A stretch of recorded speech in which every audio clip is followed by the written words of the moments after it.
Hello, hello. Welcome to the Smarter Career Moves LinkedIn Live. I am so excited to have Brenda Meller here as my guest today. So, what's the significance of the glasses? Well, we're here talking about using LinkedIn in stealth mode. And you know all those like memes and cartoons and stuff you see when somebody's trying to go undercover, they're wearing sunglasses. So I Okay. put my undercover sunglasses on for those of you who are thinking about making a move and you don't want people to know. I love it. I love it. As I have told you, I was talking to you earlier. I am so excited to have you here. I am a big fan. I have my copy of your book and I've been reading it. And so, why don't you, for anyone who does not know you, why don't you tell us a little bit about who you are and, kind of what you do? Good. So here's my challenge. Every time I introduce myself, I try to like do it a little different. But we were talking earlier about our mutual friend John Asperian and his book Content DNA. And you have to be consistent wherever you go. But I think my goal is I always want to be memorable wherever I go too. So I'm going to start by saying while I do help people unlock the power of LinkedIn, I want those of you watching on the call today to remember that I am enthusiastically unemployable. What I mean by that enthusiastically means I love my job. I love what I do. I love helping people use LinkedIn. Unemployable doesn't mean I can't get a job. It means I am self-employed and there is no amount of money that someone could offer me that would prompt me to leave what I'm doing independently and go back and work for an organization again.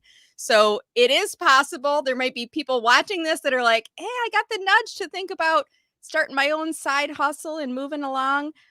Yes, you can do it, but we're going to be talking about using LinkedIn in stealth mode today, and that applies to people that are using LinkedIn to find a job while working, but looking for your next career. So I'm delighted to be here today, Annette. I'm a fan of yours as well. So we're going to have just such a great chat today. I'm really looking forward to it. I am as well. And I mentioned to you earlier that, I had been going through your book, and right before this, I went through your chapter on Yeah. stealth mode. And there were some things I have to tell you, I feel like I know quite a bit about LinkedIn and strategy, but I learned so much just, from reading this. And one of the things that you were talking in there about is evaluating your connections. Mm-hmm. So Yes. tell us a little bit about that. Yeah, so great question. I am actually going to take these off. While they are fun to talk with, sometimes it's a little bit harder to see the screen to see like because they're sunglasses, right? And they're shaded. So what I'm talking about in the chapter is when you're starting to step up your efforts on LinkedIn to start thinking about making a career move. And if you are working but looking for a new job, I'm going to give everyone watching this right now, if you are working and looking for a new job, do not interact with this video. Do not like it. Do not comment on it because that does go on your activity feed on LinkedIn and your connections and other people can see that you're interacting. But everyone else, I want you to drop a comment right now and say hello because it's going to help to broadcast the message out to all the other people that are watching the video and people that could look at the video in the future as well. So good visibility for you.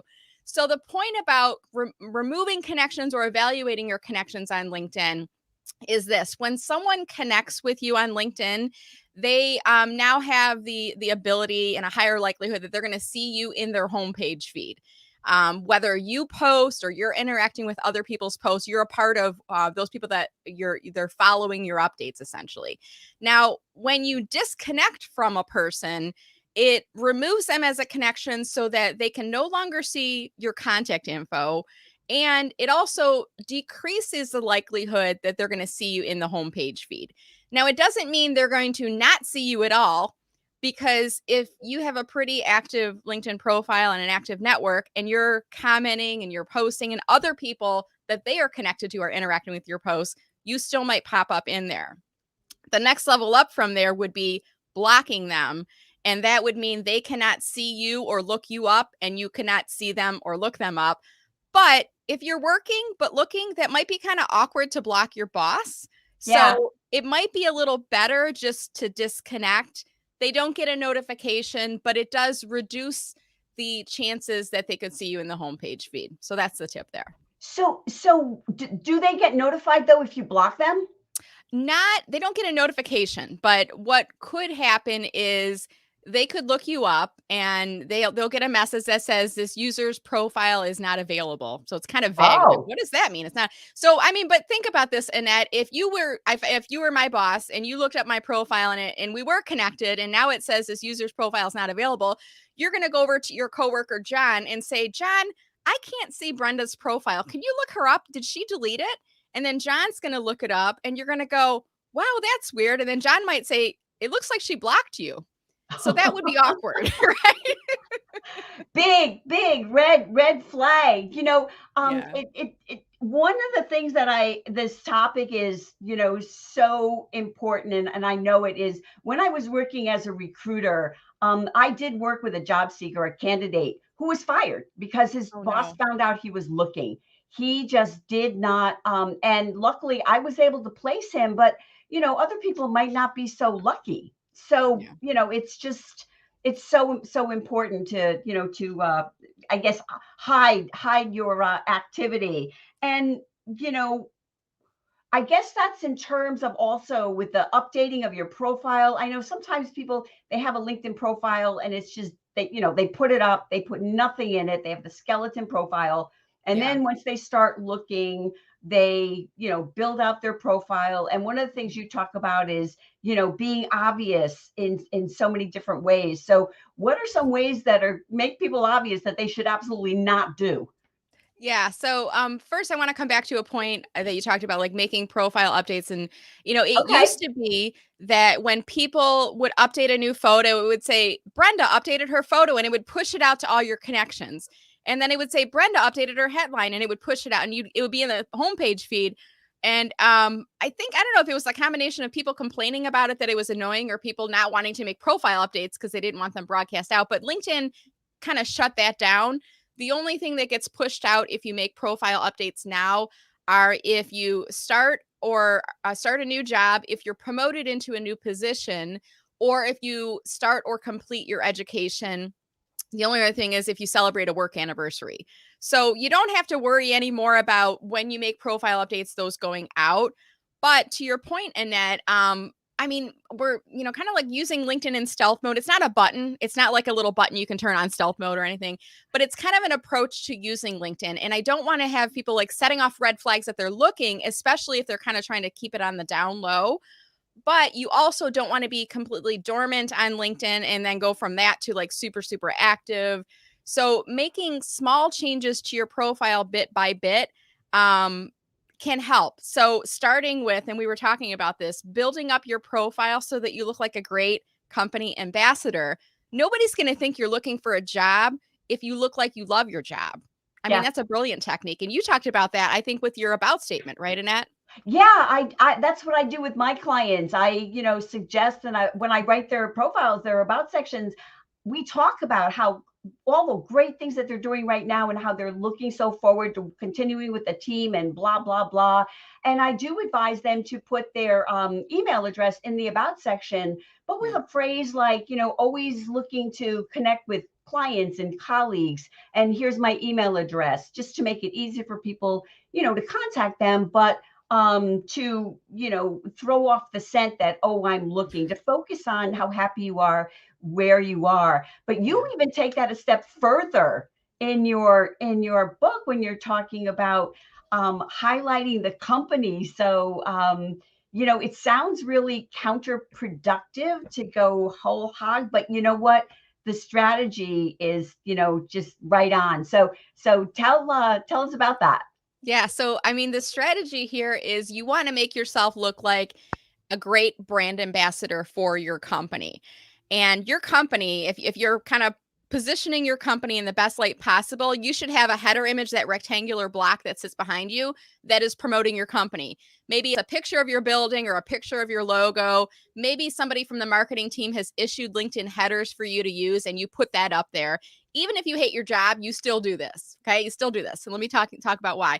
Go into Okay. your about description and you describe your role and what you do to help your company achieve its goals. And you talk about your passion and enthusiasm for your job. I love using marketing to help reach new target audiences from across the world and implementing new and digital technology. So you're kind of focusing on transferable skills by talking about what you do with your company.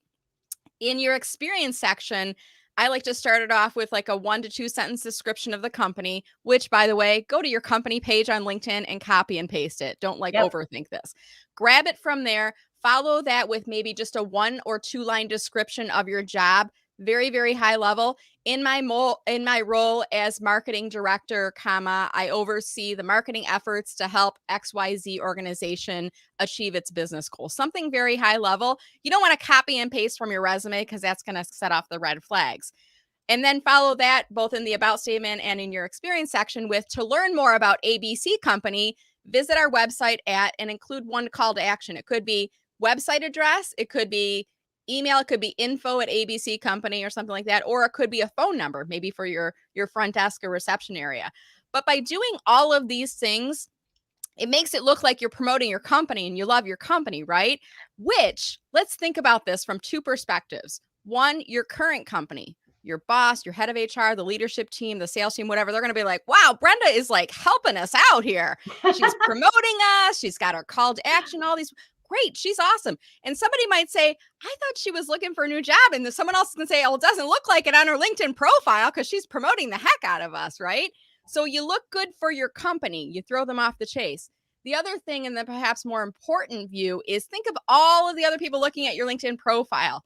Wow, this Brenda, she really loves marketing for ABC Company. And then think about the recruiters and the hiring managers looking at it. Wow, if she's that good at marketing ABC Company, I wonder if she would be that good at XYZ Company that we're recruiting for, right? Yeah, Those yeah. are the people you want to hire. It really does, make so much sense. It's just, you know, so the idea of even just going so far is to say, contact me at the company and put their LinkedIn address in there as well. Yeah. I think about, if you are in a sales or a marketing role, think about where is the place that you want to send people. If they do want to email the company, it might be to sales@abccompany.com, not to you if you don't work in that type of a Oh, role. okay. Obviously, if you're supporting the company in and you work in a sales role or in a marketing role where you want people to contact you, give your work email address in there. If not, if you don't work in a sales related role, give them an email box or a web page or even just your website homepage. Like, redirect them. You always want to think about a call to action. Where do you want to send people next after they've read your about statement, after they've read your experience section? And even like when you're posting on LinkedIn, what do you want people to do after reading your posts? So I'm always kind of thinking about engaging with people and giving them almost like a kind of like a flow to go through and giving them instructions on where to go next. So that makes you look like a great brand ambassador. And to your point, Annette, if you don't feel comfortable putting your email in because you're looking for a job, put a generic email in. I'm sure that your company has one, either an info at, a sales at, marketing at, something like that in your email. Okay. No, it makes perfect sense. It makes perfect sense. And one of the things too that you and I have talked about, it was a sort of a grand surprise to me. I've been on LinkedIn since I think 2008, long time.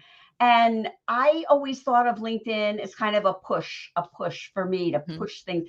And I just in a year ago really woke up to the idea that LinkedIn is this big networking pool. It's a Yeah. 24/7 ability to connect with people. And I Mm-hmm. have colleagues of mine who say, oh, it's such a chore to be on LinkedIn and to be commenting and things like that. And I say, but it really isn't if you actually know people there.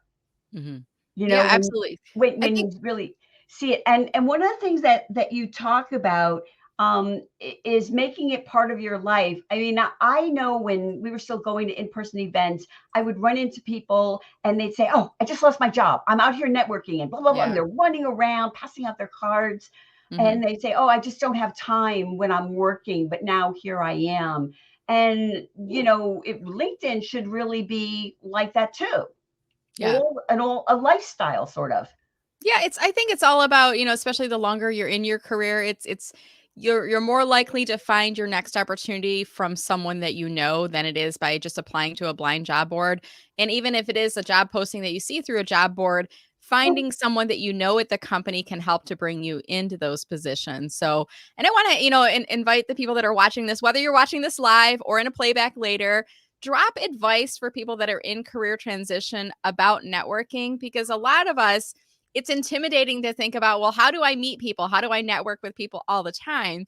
I mean, I would say things like, join a professional association that aligns with your industry. For me, it's marketing and social media. For you, Annette, you're kind of focused on resumes and career and things like that. But there are technology associations. There are finance associations. There are human resources associations. So find a group, join the group with the benefit of kind of shoring up your connections within the industry, hopefully in your local market. And, I think the great thing is right now, so many things are virtual. Even if you can't find a local association to meet with in person in your local geographic area, they probably are doing virtual meetings right now. So you can really benefit from meeting people from across the state and even across the nation and across the world, right? So it can really Oh, help with your networking. absolutely, particularly with so many people working remotely, and that not I know so many people. It used to be smaller companies that would had the remote opportunities. Sorry, it's a little early for me. And but I have a friend now who works at Gartner, and she Yeah. started going to the office, but she and her wife moved further from the office, and so when they got a new boss who said, we time to come in, she positioned it that how of course it's better for the company that Right. she works from home and is Mm-hmm. able to do that. So it's multinational companies that are allowing this today. And I read recently in a JobVite Recruiter Nation report that 70% of recruiters say that employers are going to be continuing hybrid and remote going forward. So it's That's going great. to only be expanding. Mm-hmm. So when you are making these connections on LinkedIn, Mm-hmm. what's a good strategy for that? I mean, is it Mm-hmm. going? My understanding is it's not so much your first degree connections, but it's the second degree connections that bring you the most value. I think it's I don't know that there's a one size fits all response to that question, Annette, because I Okay. mean, really, realistically, it just takes one connection to find you a dream job. You just don't know who that one connection is going to be. So my approach is more based on, let's plant a lot of seeds across LinkedIn. We don't know which one of those is going to sprout up to your next dream job. But, if you are looking for a new opportunity, I mean, I would start with it within your first level connections. Who is your trusted inner circle that you could kind of reach out to and say, hey, Jen, it's been a while since we chatted. Wanted to know if you might be able to jump on a virtual coffee sometime. I'm thinking about making a career move in 2022 and could use some advice. Or, hey, Maria, hope you're doing well. Let me know if you'd be open to chatting sometime, with your background and resumes. I wanted to see if I could ask you to look at my resume. I'll pay you for it, like offer that.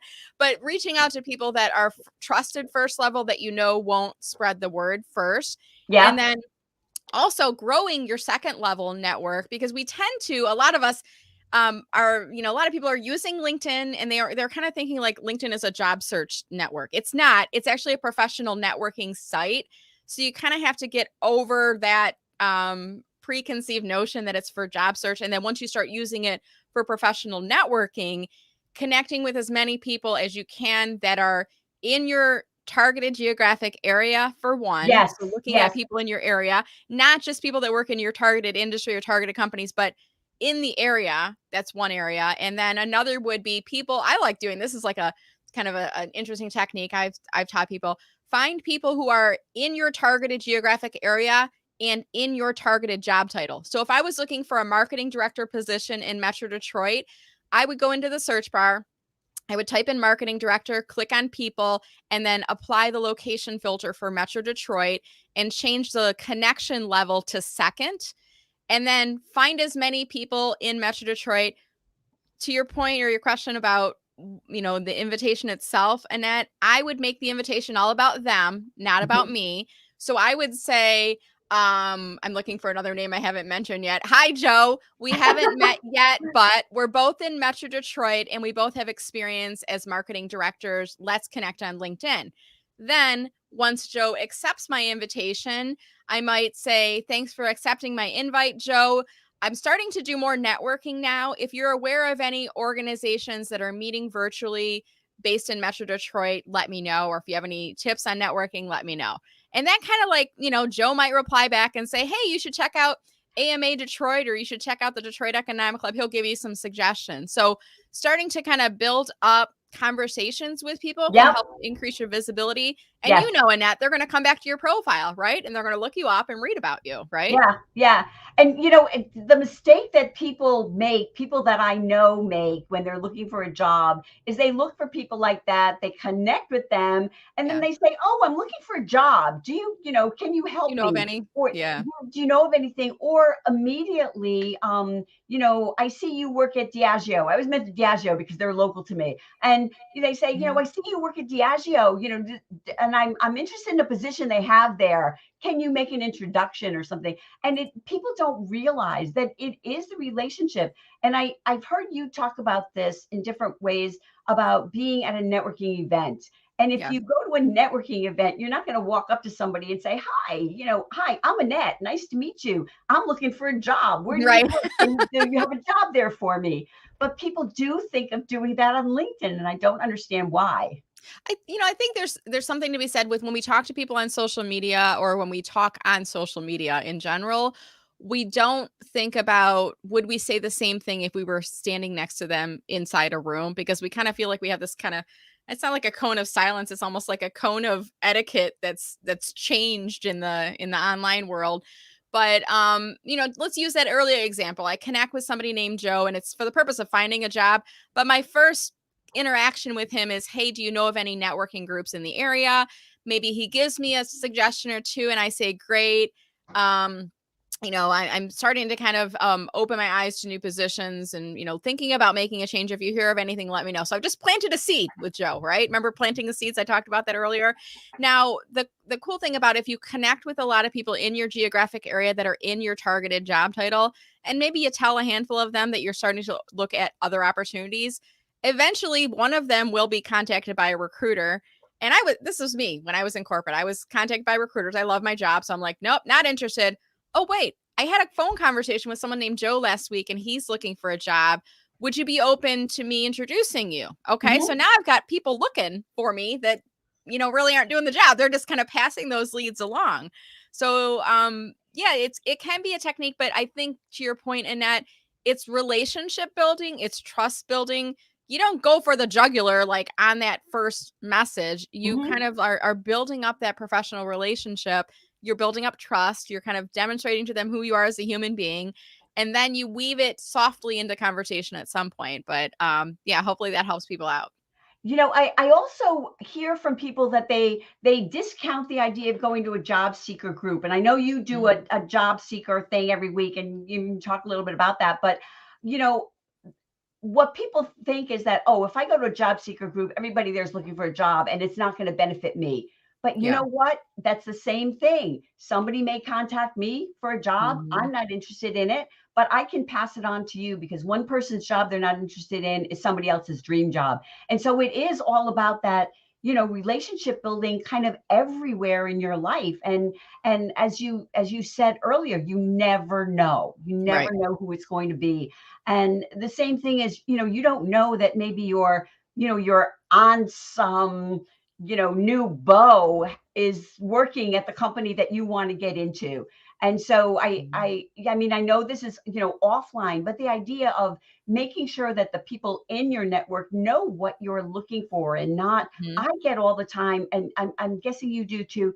Keep your eyes open for me. I'm looking. Right. Keep your eyes open. And it's like, keep your eyes open for what? So Right. it's all about being specific. And I'm assuming that's the same thing when you're connecting on LinkedIn and you want to start opening those doors. Absolutely. And, to the point of the job seeker and the networking groups and things like that, I think every job seeker group has a different personality and a vibe to it. what I do is every Friday, and you've been on the calls, Annette, so you know this. It's I Yeah, call it great. VIP job seeker office hours. And it'd be like if we were in the office and you had a question, you could, I've got an open door policy. You guys remember that, right? I've got an open door policy. So you can come in, you can ask your LinkedIn strategy questions. Sometimes when Annette's on the call, we ask questions related to career strategy, resume, other areas. And then we also share success stories. I mean, I think it's important to celebrate successes and to hear. And then when people tell us what their success is, sometimes it's I got a job. Other times it's I've got an offer or two. Other times it's I got an interview or I got a response back from a recruiter. So there's steps to the process of getting a job. And when people talk about those successes in my group, I say, what advice do you have for others in the group? Because it's not just my point of view. It's like, let's talk about what worked for you, going back to that seeds analogy. What seed did you plant that sprouted up Yes. to this particular opportunity? So I would encourage people, ask around to find some of those job seeker groups, even if you are working but looking. I mean, my group, you can come in, it's every Friday, it's from 10 to 11, it's free. You could join, and when you come into the Zoom, if you're working but looking for a job using LinkedIn in stealth mode, come in and rename yourself as your favorite celebrity. I'm not going to question it, right? You can be Jennifer Aniston if you want, or Harrison Ford, or pick a name here, right? Yeah. Like, just come in there. Oprah, you can be Oprah if you want. Rename yourself, and as long as you've registered in advance, you can come into that group. But it is a way of learning job search strategies. It's a way of hearing of opportunities. I mean, we share opportunities within the group as well. So I don't know if I got to your question. I started and I went off on a big old tangent. No, that's exactly right. I mean, it's how it works in person. I Yeah. know where I am. I live in a populated area. I live in Connecticut, and it's a lot of big cities around me. And everyone has job seeker groups, job seeker groups at the library. A lot of them are virtual now as well. And often, they have speakers. And in your Friday mornings, you always have people in there who are able to answer questions in all different ways. So that's really is a big benefit. I've been there myself, which is why I brought it up, because I really think it's a great opportunity for job seekers. And when I think about the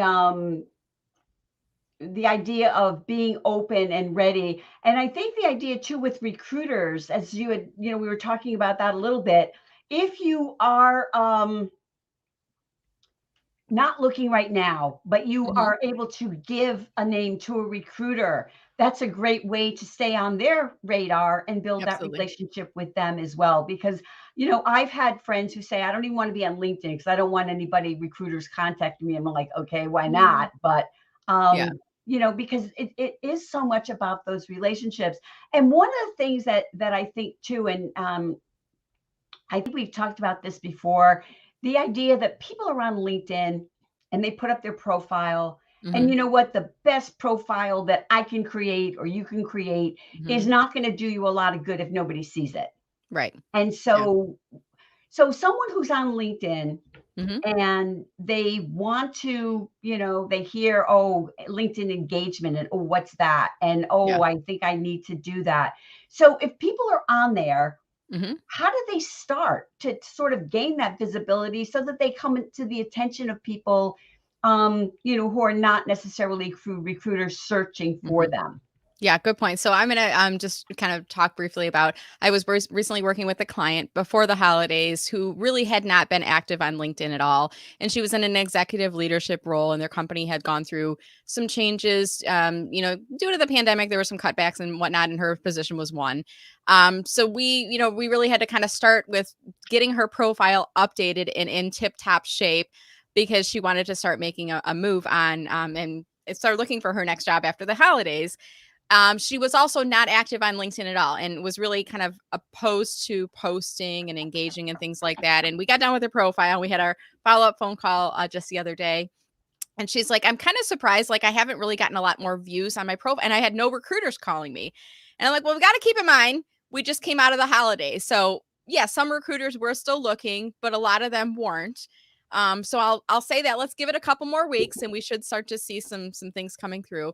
And I said the second thing is, she hasn't been posting on LinkedIn. And I said, you do whatever you want, but I'm your coach. You've contracted with me. You've paid me money to help you elevate what you're doing on LinkedIn. And sometimes, Annette, we have to get comfortable with the uncomfortable, and we have to get into the LinkedIn homepage feed and start liking and commenting on other people's posts. Like, start there. If you're not doing anything right now, spend 15 minutes every single business day in the LinkedIn homepage feed. When you see something that resonates with you, give it a like or a reaction. Maybe 2 to 3 times a week, leave a comment. And when you leave a comment, don't just say great article or congrats. Use 5 or more words. Great article, Annette. Thanks for sharing this. Or wow, that's such an inspirational statement, Maria. Hope you're having a great week, or something. 5 or more words. Just think about if that person was standing next to you.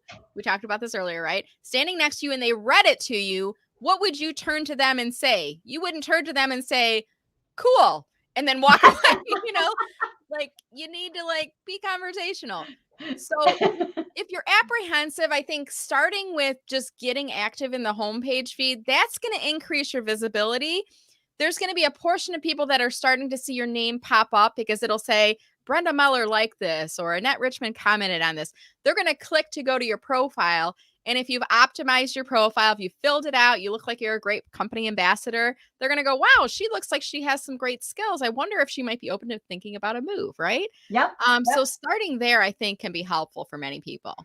Yeah, I love that. And one thing I'd like you to talk about, and I just recently changed up my headline for this purpose. The idea that when you are commenting, there's only so many characters that people see. And so you have to make it more inviting. And, I used to have something that was really just boring and generic myself, but I've changed it up a bit. So talk a little bit about that, how you might entice people with your headline. Yeah, good. So you're the field that Annette is referring to is right underneath your name field. It's called headline.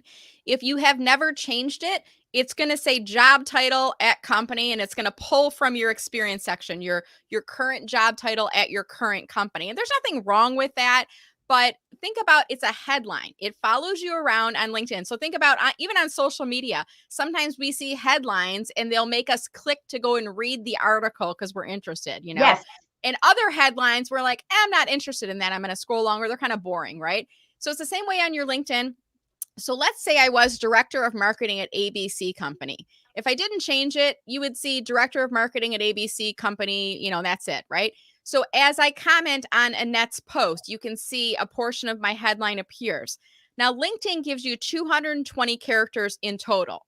Now, guys, I'm an opportunistic marketer. If LinkedIn gives me a box, I put something in that box. If LinkedIn gives me a box that has 220 characters, guess what?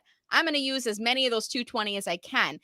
But your point in that was only a certain portion of them are viewable to people who are seeing you commenting on posts or posting on LinkedIn. It's about anywhere from 40 to 80, depending on if you're on mobile versus desktop and tablet and different views. So you can kind of look at this yourself. I mean, if you're on a LinkedIn Live like today and you leave a comment, I'm going to call out Simone Tai as an example. So I can see her headline says, learning and development training coordinator, internal communication, ... So it cuts off at some point, right? Now, Simone, let's say Simone was marketing director at ABC company. That's not very enticing, but she's now using keywords to drive people that are interested in those categories to come back to her profile. So let's think about that marketing director. We could say marketing director, and then maybe we use that pipe symbol, which is the up and down right above the enter key on the right-hand side of your keyboard, that pipe symbol. Right. So maybe I say marketing director, and then I put that pipe symbol, leading with inspiration or focused on digital marketing or something like that, where it still speaks to the role that I'm doing for ABC company. You guys can just see where I'm going here, right? Yeah. But doesn't that look really cool to other people?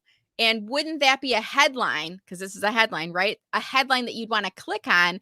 And then the beauty is this, like with Simone's profile, when I click to open up her profile, then I can see the full headline. And hers reads, learning and development, training coordinator, internal communications, onboarding, and it goes on. She's using the 222. Love it, Simone. So a little technique there is you don't have to use all 220, but be intentional about what you put in that headline field and think about not just your job title. Job title is important because that does help you to come up in more searches by recruiters for that role. But Yes. let's put something else in there that helps to demonstrate what you can do for a company, how you're different from other people that are marketing directors or Mhm, your job mhm. title, right? Yeah, absolutely. And I love what you said about, being opportunistic. And, we all have to be, whether you're have your own business or you're looking for a job, there's so many sections of LinkedIn beyond. I mean, you want to have, of course, the background photo, you want to have the headline, but there's so many places where you can add insight into who you are. I mean, the about section, I think is a great place, obviously, to do that. Well, one of the things but there's so many other areas, even in your education, you might Mm-hmm. want to talk about how that inspired your career, if it did, or something that may have influenced your style or your management style. Even in the professional experience, one of the things that I suggest with my clients is they can put some takeaways, kind of like, what they were most proud of. Yes, you want to Mm-hmm. have that experience because recruiters, employers are going to look at that. But if you can talk about, hey, it was so great just working with the team. We were so cohesive and it made working there just so enjoyable and made us even more productive. I mean, that tells a little bit about who you are Yeah. and the company. And I think LinkedIn, I think people so often think of it as being this, like the resume, kind of this formal thing. And yet Mhm. people don't go there to just look at your professional experience. They want to learn a little bit about who you are. Yeah, absolutely. And a related technique that I talk about when you're using LinkedIn in stealth mode, which again is you're working but looking, so you don't want to set off any red flags that you're looking for a job. A lot of people will focus on requesting recommendations when they are thinking about stepping up their job search efforts. To me, that's like a surefire signal that you are looking for a job when you have no recommendations for several years and then all of a sudden you get two or three of them. What I would recommend for people that are watching this, Annette, is focus on giving recommendations. Because to your point, when you describe in a recommendation, why you recommend that person, it's giving people a glimpse into who you are as a person, as a leader, as a human being, as a coworker, as a mentor, as a working professional, and describing with some detail, why you're recommending that person, not just saying, Annette's a great person, you should work with her, but to say, I worked with Annette on a project that helped our company reduce expenses by 30% and land 30 new clients or whatever, like giving some meat and some substance to it. It shows the value that you place in your other coworkers. It kind of helps us to understand your personality. Yep. Um, and also, I think the nature of those professional relationships that you've built, that you are a good networker, that you are kind of paying attention and supporting other people. I think that social media karma element is at play Yeah. there. Yeah. That is so important. That is so important. It makes me think of Michelle just had that post about being the LinkedIn Scrooge, where you're just not giving, out endorsements, recommendations, et Yeah. cetera. So, we're getting kind of close to the end, and I know you have something coming up that you're doing. So why don't you talk a little bit about that, what's going on with the webinar?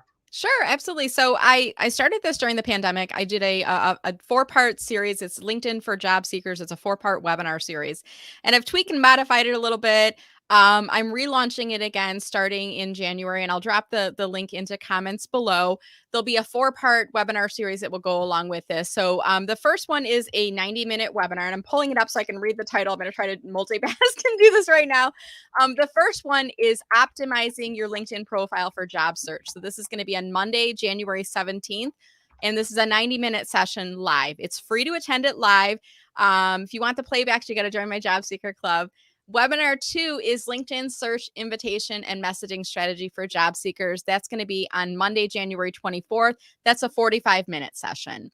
The third one is finding a job on LinkedIn, the obvious, the hidden, and the resources. That'll be on Tuesday, February 1st from 11 to 11:45. And the fourth one is LinkedIn posting and network engagement for job seekers. That will be on Tuesday, February 8th at 11 a.m. And that's a 45-minute session. I will drop the link into comments, Simone. And I do want to mention, you know Kenneth Lang, don't you, Annette? Oh, yeah. So Kenneth started a new website where I think it houses a lot of like networking groups. And Yes. I just remembered when you were talking earlier, I'm like, I got to give Kenneth a shout out, but I also got to get these listed in there because they're free to attend.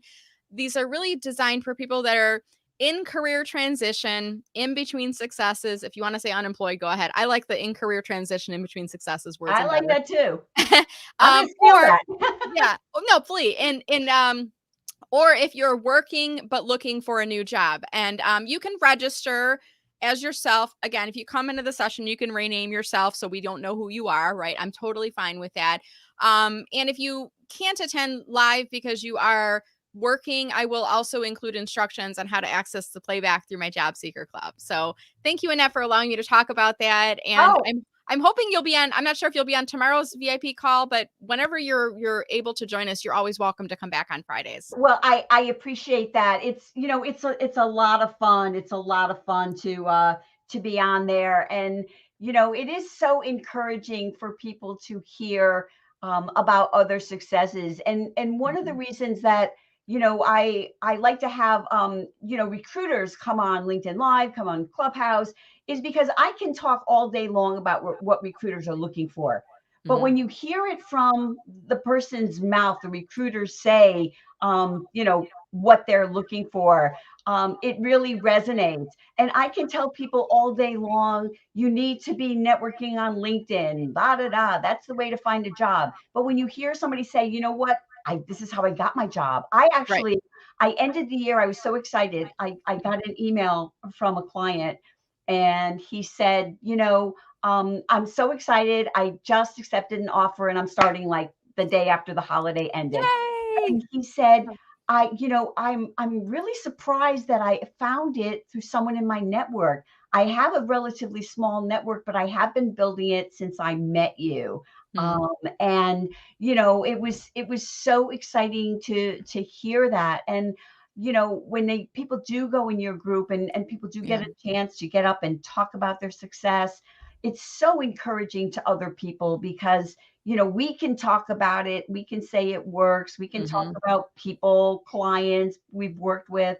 But when you really hear somebody say it themselves, I think it really, really just makes kind of all the difference. And, you know, as we're getting near, is there anything that I haven't brought up that you think is important to say, you know, because people will be watching this on the replay?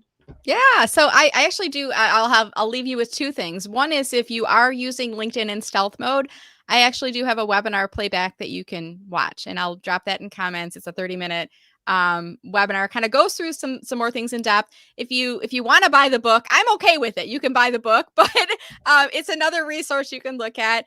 And finally, for anybody who is in career transition, or you're starting to think about making a move and you're feeling kind of defeated. And a lot of times when you're starting to think about making that move, it's because either you're feeling unappreciated, undercompensated, you know, there's a variety of different factors, but you're kind of at this low point in your self-esteem and in your confidence. I want to remind you that you take with you wherever you go your passion for what you do, the love for what you do, the knowledge, all those insights you've gained over the years. You're going to take that with you wherever you go. They can't take that from you. Okay. So whether you're unemployed, in career transition, and you're feeling at this low point because of that, or you're just feeling like they're beating you down at work all the time, you've got a lot of great knowledge. I believe in you. I know Annette believes in you. You got to believe in yourself. And remember, they can't take that awesomeness from you. You take that with you wherever you go. And I just love celebrating the success and helping people through the journey, because I've been through it before, Annette. And that's part of the reason. Me too. I mean, right? That's part of the reason we like helping people that are in career transition, because just imagine what a more wonderful world this place would be if we were all, as we are kind of grabbing the hand to drive ourselves forward, if we're leaning a hand out behind us to help somebody else along. That's kind of what I like to do is, you know, as I'm moving up, I like to also help others along the journey. And because I think it's just the right thing to do, to be a good human being to our fellow human beings, to help each other. Right. Yeah, that is absolutely it. So, I just want to thank you so much, Brenda, for being here. I want to be mindful of your time. It's been such a delight as always, when I get the opportunity to chat with you. So, I and got to thank end with I started with my glasses. I got to end. This is like a little bookend technique here, right? And reminding people you're awesome. Annette, thank you so much. This was a delight to be on with you here today. And I really appreciate it. And remind people too, if you're still watching this in playback, leave a comment, give it a like, because it does help this to reach more people out there. And absolutely. Annette, you do a great job. So thank you so much. And we will be checking those comments. We will be checking those comments. There we go. I'm still here. Are you still there? Yes. Uh-oh, did something happen? Yeah. Okay. Shoot. We're still live. We're good. I know. I always tell people I never make mistakes. We always have learning experiences. So I like to tell people, like, what's the learning experience we're having right now? Are you trying to pull up comments right now, Annette? No, I'm actually trying to pull up our screen here. Oh, our ending. Okay. So you guys see like how we're gonna navigate through this. And I'm like trying to help Annette out as a friend over here. Keep the show going as we're going through here. It's all good. Hey, this is like, I think it's the challenges of technology sometimes. So if you're in StreamYard, Annette, in your right-hand side, I think under the branding panel is what you're going to be looking for. Do you have like a closing block or a closing graphic that you're looking for? This is so embarrassing. I have lost the Google. I can hear you, I can hear me, and Okay. I cannot open the. This is live. Like, we could not make this up. If this was this proves to people that we're live, Annette. It's all good. I know. We just roll with it. This happens. I mean, even to people who are interviewing, sometimes you join a Zoom and your video's off, you're muted, you can't figure, and you're like trying to make a good impression with the recruiter. I mean, what do? You just do the best you can. Sometimes I go into chat and I tell people what's happening. Sometimes I kind of do the gesture. Hold on, I'm gonna call from my phone, and then they get, I'm gonna come back here. It happens, Annette, and sometimes it's not you, it's the technology provider. Did your Google Drive just drop off? Yeah, I'm not. Yeah. All right. Well, was there something in the closing graphic that you want us to talk about that we could just vamp instead on it? Ooh, there we go. Hey, it's just me. I'm sure Annette's going to come back in. I want you guys to message her on LinkedIn and tell her that she is awesome, because she is awesome. And if you are connected with her, I also want you to go down to her endorsements, skills and endorsements section, and give her endorsements for some of her top skills, because that's going to help Annette to come up in more searches on LinkedIn. It's going to help as people are visiting her profile to learn all about her awesome skills and abilities. And I'm all about shedding the spotlight on others. She was talking earlier about Michelle Raymond. Michelle Raymond's a mutual connection of us. She's down under. She's in Australia, and she focuses on LinkedIn strategy as well. And Michelle and I are both focused on helping people, helping the LinkedIn community, as is Annette. So Michelle would be somebody else to look up. So I'm not sure what happened, if Annette stepped out or if she's going to come back in or not, but I see that the live is still going, and Annette is a friend of mine. I'm not going to leave Annette hanging, and I'm not going to freak out either. If you're watching this right now, leave me a comment and say hi, so I know the live stream is still working. That would be helpful. It does look like I'm just going into Annette's activity feed on LinkedIn right now, and it does look like the live stream is still going, and it is just me, which is cool. I cannot end the stream. I could end StreamYard, but then the stream, I believe, would continue to go. So I don't want to have that situation going on for my good friend Annette. So I'm going to keep talking as we go. What else can I talk about? Did you guys like my sunglasses? I got these from Five Below. I'm going to pull these up a little bit closer. Aren't they fun? They kind of have a little bit of a rainbow effect.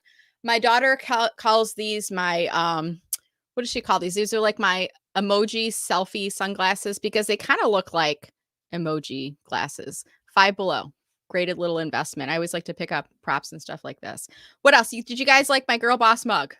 I've got my Girl Boss Fuel coffee. It's almost gone here. I drink my coffee with half and half and hazelnut creamer. If I'm not getting a flavored latte or something like that. So that's what we've got. A book behind me over here. Where is it at? Other side. Social media that she talked about. I do have John Esperian's book too. Let me see if I can grab it. I can see it right here. Sometimes I step out of camera and that's intentional because I'm going to come back in here in a second. Let's see here. Content DNA, I think, is a blue book, but I'm not seeing it on here. Let's see. Do you guys see it? I think I pulled John's book down and I don't know where it is. Oh, here it is. I know the colors of his book cover. This is live. This is still happening. Look at this. This is Content DNA that we talked about a little bit earlier. So I'm going to drop a link tag into comments right now. And I'll just say, shout out to John Esperian. Look at this. I'm not rattled by this at all, guys, too. I'm trying to just keep this going until Annette comes back into the session here. But let's see here. Hey, Chris Hogg. Thank you so much for watching, sir.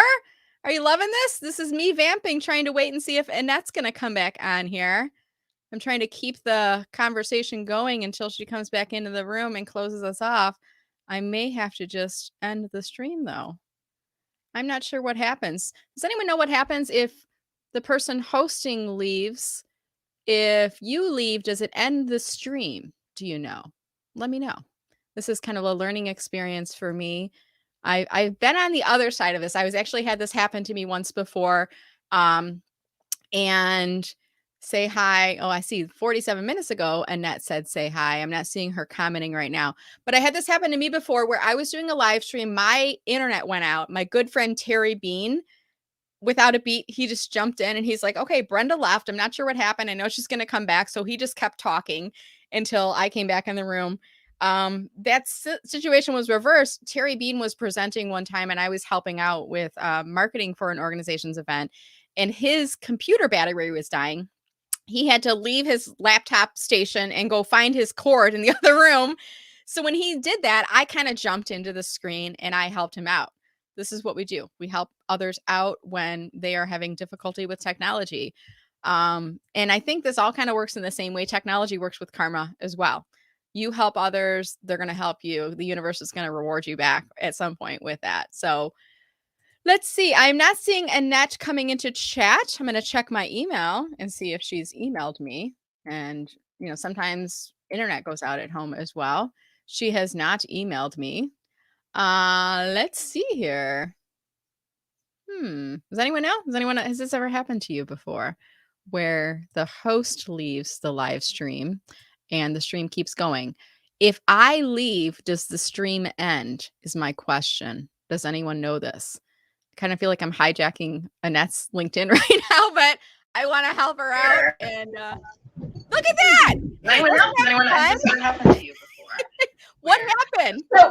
So I cannot believe this. I have to tell you, I don't know what happened. I went to click on something, and all of my everything went off of my desktop.